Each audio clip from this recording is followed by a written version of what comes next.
It attracted tens of thousands of likes. It has not been deleted. Further proof that no matter how vulgar some would say, or now violent his social media messages may be, there's no sign Trump's media strategy is changing. Kimberly Helkett, Al Jazeera, Washington. Patrick Hillsman is a New York-based journalist. He joins us now from New York via Skype. Very good to have you with us. What's your response to this latest tweet?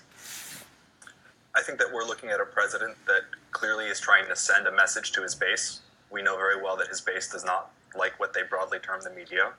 And I think that it's also probably a rather crude intimidation tactic against journalists who he feels are increasingly closing in on him.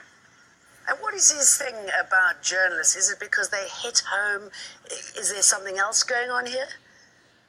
Well, this is a president who ran on fear. He ran on fear of ISIS, fear of immigrants, fear of China.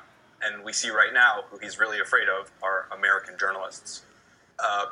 Anybody who's critical of him, he seems to have a problem with. And for him, journalists make a perfect enemy. And if he's inciting violence, how come Twitter continues to allow this to happen? I'm not sure what Twitter's policy on that is specifically, but I think that this is typical of somebody with authoritarian tendencies. This type of rhetoric against the media is the sort of thing you would expect from Putin or Erdogan, not from a sitting U.S. president. He also seems to have a particular disdain for women journalists.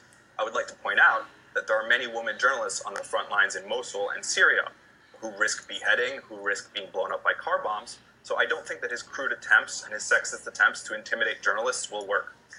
But it works on his supporters, doesn't it? I mean, they seem to like everything they hear from him. They certainly do. They certainly do. And I think that this is a major problem. And in a way, you could almost see it as inciting the mob against the free press.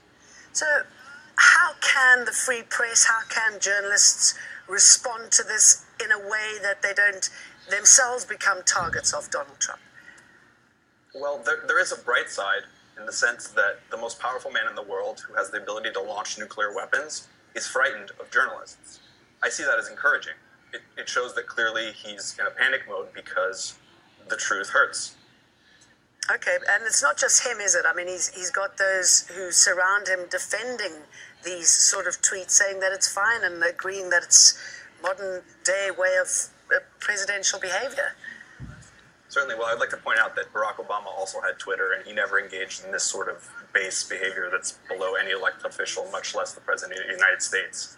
But his base eats it right up, and he seems to be hovering at around 35%, and he wants to just keep throwing more red meat to his base. It is quite extraordinary. Patrick Hillsman, thank you. Thank you so much. Lots more still ahead on Al Jazeera. Outrage as the US bars a team of Afghan girls from taking part in an international robotics competition.